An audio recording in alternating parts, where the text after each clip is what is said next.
Welcome to the Drill Down. We've got the business stories behind stocks on the move. I'm Corey Johnson, Chief Market Strategist for Epistrophe Capital Research, and we're joined right now by Kyle Brown, CEO of Trinity Capital. Really interesting company, a business development company focused on high growth startups and emerging companies. He's a longtime venture finance veteran in helping to shape Trinity's strategy and long-term vision and decide what companies are worthy of investment. What an interesting, difficult decision for private companies. Kyle, glad to have you join us. How do you describe Trinity?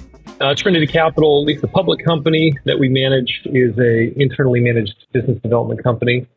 We are an asset management company that operates 5 unique lending businesses with a BDC wrapper. Because all of our businesses generate a lot of current income, a BDC is a great corporate structure for us. And so it gives us the ability to continually provide a consistent dividend to shareholders. So we focus on late stage VC pre-IPO type companies into the lower middle market private equity backed companies. And so a wide range right there in a big market and multiple products to service those industries. Let's get into that. Let's back up first to the BDC, a business development corporation. Explain to me why that's a good wrapper for your publicly traded firm investing in venture capital. Sure. Type private companies. So we operate 5 distinct lending businesses. We do venture debt, which the market really knows us for, and we have a lot of history doing that. And we're a leader in the US in that space. Equipment financing. So we're providing mission critical capex spend and helping companies build out manufacturing capacity. We operate a life science and healthcare business, focus a lot on med tech, post FDA approved products. We do ABL, so asset-backed lending, pretty traditional receivable type financing for businesses. And then we help private equity companies buy software companies, enterprise SaaS. And so each of those businesses, we lend money, we get monthly payments. The majority of our returns are all current pay. And so because we're getting current pay from our customers on a monthly basis, it really gives us a unique ability to provide constant returns and then dividends to our investors. And BDC is a great vehicle for that because there's no corporate tax. It's a pass-through entity, so investors can buy the stock. They get access to a diversified pool of loans, and they get that current pay without any additional taxes or tax burden prior to receiving that dividend. Historically, venture firms, when they're doing sort of usually B or C or D rounds, that's all stuff has changed so much in the last 10 years. But historically, they'll kind of bolt on some venture debt to give the companies a little more cash to work with without a lot of dilution. How important is that model to your lending right now, your access to deals? So about 25% of our deployment is venture debt. And, so for that particular vertical, that's a big part of our underwriting is making sure these companies have a long cash runway. We typically come in as a way to just limit dilution in an ongoing fundraise. So the majority of companies that we're lending to there, they've already raised $50 to $100 million of equity. They've utilized that equity to build out and develop some type of product, proven it out, tested it. They've started to get market validity, and they're rolling out that product. And then they need additional capital to put fuel on the fire for marketing and hiring, et cetera. And that's typically when we come in, is to subplant maybe some of the equity. Companies raising $50 million in Series C, we might put up $10 to $20 million so that it can raise less equity, less dilution for ownership. And we'll do that if the company has clear milestones in front of them that we think are achievable. And this capital will help them achieve those milestones, building revenue, building valuation as they head towards either another fundraise or a liquidity event, IPO, M&A activity. So that ends up giving the shareholders, the VC firms, and then of course ownership, management, a really unique way to leverage the capital they've raised and the milestones they've achieved so far to get further down the road without dilution. So it's a less dilutive product. We obviously get warrants and we get some upside in the companies that we invest in, but it's really the majority of the return is just current pay yield. So talk to the kinds of companies, because you're in so many deals. As you go through your SEC filings, you see deal after deal after deal. Talk to me what kind of businesses you're looking for and how you source those deals.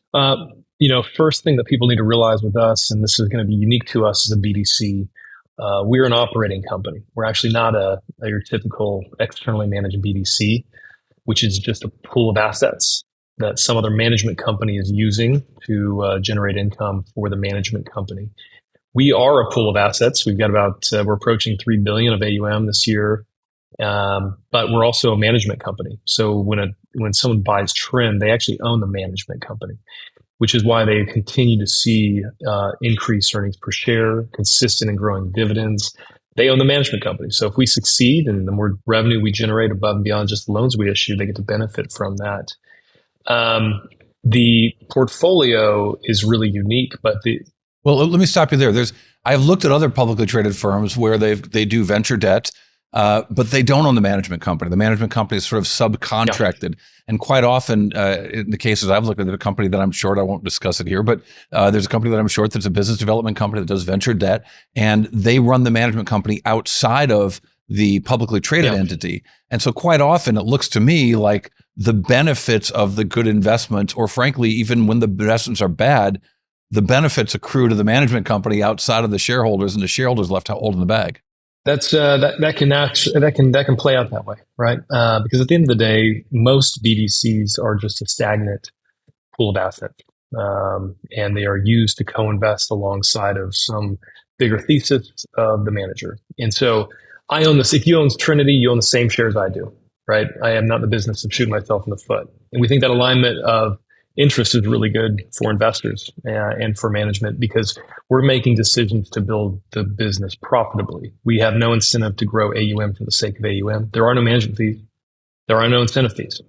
So growing AUM for the sake of AUM doesn't make a lot of sense. And so we're really focused on building the business profitably and in a way that doesn't dilute shareholders, because, of course, me and my executive team are also shareholders. We wouldn't want to do that. So we think that alignment really helps with just thinking ahead and building a business that's quality and best for shareholders. So the portfolio is diverse. It'll cover anywhere from technology to life science and healthcare. We do a lot of manufacturing, domestic manufacturing. The general theme, which is technology in itself, right? These days. Yeah, absolutely. And we could talk about that. I mean, we've seen a pretty significant increase in capex spend and capex plan for spend domestically, really over the last 6 months, and our equipment business is benefiting from that in a big way. Really? So tell me about one of those deals. Sure. So you continue to see more and more attempts to reshore manufacturing. A couple of our biggest holds are in the space technology space. We have a loan with Rocket Labs. Obviously, they're one of SpaceX's only competitors, and they're doing really incredible work, really kind of out-punching for their weight size right now. And they're utilizing our equipment to build those rockets and accomplish those missions. We have a couple companies that are also in the space, we call them frontier tech, but building low orbit satellites, Astronis, AST. We're providing equipment so that they can build those satellites and deploy them in space for the various contracts they have with enterprise customers and government contracts. And so they're doing that here. They're doing that here in the U.S., which is really interesting. So we're seeing more and more kind of food and bev, who is, I think, historically they would move maybe across the border into Mexico or somewhere else. And they're starting to deploy that equipment here domestically. And I think it's a combination of tariffs. It's a combination of other incentives that are making it more worthwhile to manufacture and build here in the U.S. So we've seen about a 20% increase this year in demand for capex spend just in our portfolio. And so we're really bullish on that That's space. Interesting. And then because we keep hearing from so many other sectors of the economy how the consumer is challenged increasingly. We got that in some economic data this week. And there also have been a lot of reports about business decision-making has been very difficult. I dismiss whenever I hear that it's an uncertain time, because it's always uncertain time. Yeah, that's true. But it does seem that business decision-making is harder from all the various surveys we're seeing left and right. So it's interesting that you're seeing something different. Yeah. We also are focusing on emerging industries, right, that are receiving a lot of capital, who are growing in the face of headwinds. So that might be it as well. We are AI would be the last category I didn't mention to you, which that space has significant capex requirements from the NVIDIA servers, AMD Yeah. servers, power Understatement of the century. the power Right? generation equipment going into these data centers. And if you're Apple or if you're Meta, you're getting billions and billions of dollars from either banks or the large private credit firms. For the rest of the firms, they have significant needs, and we're uniquely positioned to provide that capital to those companies in that kind of lower middle market. So we're seeing a massive boom in that space. We're doing a lot of the picks and shovel type financing for those businesses. Funny you should mention picks. Let's talk about payment in kind. Let's go full on accounting geekdom. Sure. So I'm going to paraphrase that for our listeners who are not into this world, and you can tell me why I'm wrong with my paraphrasing of it. But some companies, when they're getting payments for their interest rate payments from the loans that they've made to their companies, some investment firms will also receive stock in those companies. Sometimes when the companies can't actually make the payments that they're supposed to make to the firm that has lent to them the money. So when you see this PIK interest or payment in kind interest showing up in the income statement, I sometimes see it as a worrisome sign. I see that in your financial documents, you have a lot of deals where you are able to receive PIK interest. Am I right to see when you see a company, a lender receiving lots of PIK income and not actual cash income, that maybe is more concerning? Yeah, I don't like PIK at all. Payment in kind, which just means, to maybe even make it more simplistic, it just means you're charging them and you're not getting any payments. So your loan balance is just growing, but you're not actually getting any current pay. I'm adamantly against that. We will offer it up from time to time. I believe less than 4% of our portfolio is payment in kind, which means 96+% is just current pay. So that should show you how I feel about it. In the circumstances where we do have PIK, it's almost exclusively one of two scenarios. The majority of it is actually just we have provided the company initially with the majority current pay and a little PIK, a way to just juice our return long term in the transaction. And that it would be the majority of our PIK income. The rest of it is going to be companies struggling. They can't make the payments, right? And so PIK, if you see a private credit firm or BDC whose PIK is going through the roof, there is no explanation other than they have made some bad investments, and they are attempting to allow those companies to get further down the road so that they can turn the corner and maybe start paying them back one day. But a lot of PIK income is a massive red flag, and we certainly avoid it. Our investors expect current income. That is the model that we've built. That's the platform we built and the foundation the business is really built on. And so you're never really going to see a lot of PIK income with us because that's not how we're structured. But some firms who have made long-term or made maybe poor investments over a long period of time, they will continue to fall back on that as a way to not show non-accruals, right? It's a way to avoid a non-accrual. It's really kind of hide the eight ball. So, if you're seeing a lot of that is probably a very bad sign. And you're probably very right, Corey. Well, then toss on top the company I'm referring to, not to bury them further, but gets a management fee, whether there's cash income or PIK income. But of course, the shareholders will not see a dividend from that, whether it's non-cash income. Generally speaking, in any case, that's probably not a great decision. But so, do you look at broader economic developments or business developments, for example, the growth in AI, something I'm really very focused on, to say, hey, we want to be in this business. There's opportunity because there's going to be so much more capex there, and even if we're not going to get the Oracle, Meta, Amazon deals, we're going to find their competitors who can't keep up and with capex and have needs we can supply to, and then chase down those deals. We deal primarily in the lower middle market, and what's happened over the last 10 years is a lot of money's gone to private credit. And that's something that just it's been broadcast out there. What most people don't realize is over the last 5+ years, 90+% of that capital, institutional money, pension fund money, otherwise, it's gone to 50 funds. And really a smaller handful of large private credit funds. They have a serious problem right now, which is they have raised a lot of money, and their returns are significantly lower than historical kind of private credit returns. And they have a deal flow problem.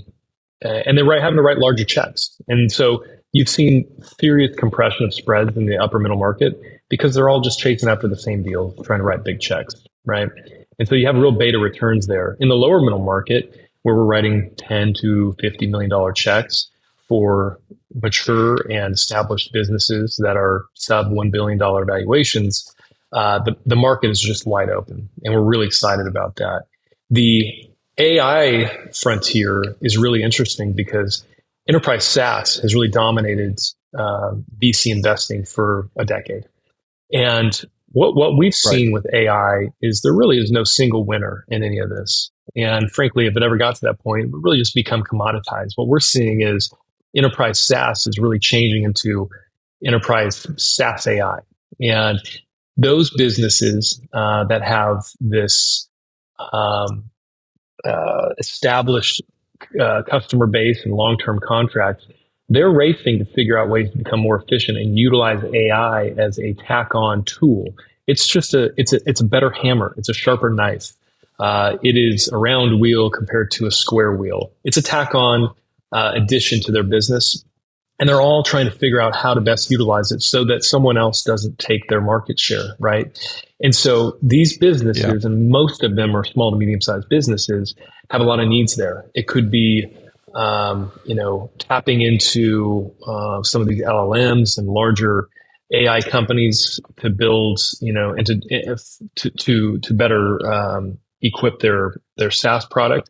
And then a lot of them are tapping into a need compute power, and they're either propping up their own data centers, or what you're seeing now is a massive amount of cloud computing companies that are popping up to serve this space. And so we're there providing financing for those NVIDIA servers and those AMD servers and the power generation equipment that goes into it. And that need is growing significantly.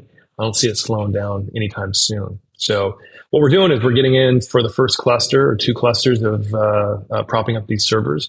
And then we have a really unique incumbency position to help grow with these companies over time. So we think that's the best place to be. We're not taking real risks on AI. I don't know who the winners are going to be, right? But we're doing short-term 24 to 36-month fully amortizing loans with high-quality servers as our collateral. And then we're getting some warrants. So I think, that's for us, that's the best place to be. Limit the, our downside, and then provide ourselves with some really interesting upside if some of these companies work out. It's got to be such interesting work too. I wonder, how important is an open IPO window for your business to really generate great returns? Because the window is, maybe even to my surprise, has really opened up in the last few months. Yeah. And I would expect that probably to continue into the fall. I mean, that's usually the hot season. I almost forgot what an IPO is. I hadn't seen one for so long, right? Which also kind of maybe speaks to, how diverse the portfolio is. And that's a great exit option for some of our companies. And we've seen plenty of our companies gear up, right, for kind of an open window. And that will be great. And you saw it when the IPO window was open during kind of SPAC craziness. We had some great realized gains, and some which provided some incremental upside to investors and really kind of covered our losses. And it's cyclical. So in our world, when the IPO window opens, some of our companies will go public. We'll see some outsized realized gains historically that will cover any kind of difficulty or losses, which we haven't had any in the portfolio, and then provide a nice upside for investors, which we typically distribute out in the form of special dividends. So if it comes, I think that's great. But we've gone a long time without it, and our companies. I think this is the thing that most people don't realize is over the last 10 years, public companies have been nearly cut in half. Right, so the private markets have grown significantly during that time, and there are so many different ways to capitalize a business now privately, where going public just doesn't matter as much anymore. And for some companies, they will choose to stay private, and the private markets are so robust they don't have to. So we see that companies of all sizes. I see it as kind of icing on the cake, and I'm sure we'll see a couple every year like we do. And we like it when it happens, but it's not a requirement for our business to succeed. It's got to be just fascinating work you get to do. You get to get your finger in so many pies and really understand so many different kinds of businesses. It's got to be really intellectually stimulating. It is. Just got off of investment committee before I got on the call with you, and We got to see some fascinating companies. Over time, it has been a really interesting process of making sure that regardless of these various industries and the different products we're providing, that we can really fit them into a very specific underwriting box for us, which is, does this company have a long runway? Do they have supportive institutional investors who have access to dry powder? Does this company have some type of moat around their technology, right? That someone else is 2+ years away from, and that they have protective IP and patents, et cetera. And then do we believe in the management, right? We're shaking their hands, we're looking them in the eyes, so we're looking at their background, their track record. And so our team is really filled up with a lot of entrepreneurs, engineers, individuals who have built companies before. I think we're uniquely positioned to underwrite these folks and these businesses. And then we filled in with a bunch of finance folks as well. So that's part of the secret sauce. We'll keep the rest secret. Kyle Brown, CEO of Trinity Capital, thank you very much. Yeah, thank you for having me, Corey. Appreciate it. All right, and it's just about time for the Drill Down Bite, the one number that tells us a whole lot right after this. And you can watch the Drill Down podcast on YouTube, Spotify, iTunes, Google Play, Stitcher, iHeart, TuneIn, you name it. Hit the subscribe button. Make sure you catch every show. And the Drill Down is brought to you by Era. Never miss another critical insight or event ever with Era. Customize your company's watch list and track key events, mentions, filings, and more, all with an easy-to-use, artificial intelligence charged product with customizable interface. That's Era, AIERA.com. All right, well, we're back with the Drill Down Bite, the one number that tells us a whole lot, of that number is 88%. The total return since its IPO in January 29 of 2021 of Trinity Capital is 88%. Compare that to its peers. Triple Point Venture Growth, Hercules Capital, Golub Capital, Owl Rock Capital, 6th Street Specialty Lending.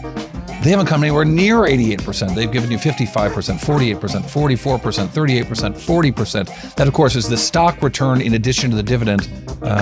Trinity Capital doing so much better than that. All right, thanks for checking out the Drill Down. We appreciate your time. Follow me on X at Corey TV, and of course, subscribe to us at Drill Down Pod and TikTok, Instagram, or on YouTube, Spotify, iTunes, you name it. And we'll look for your comments below.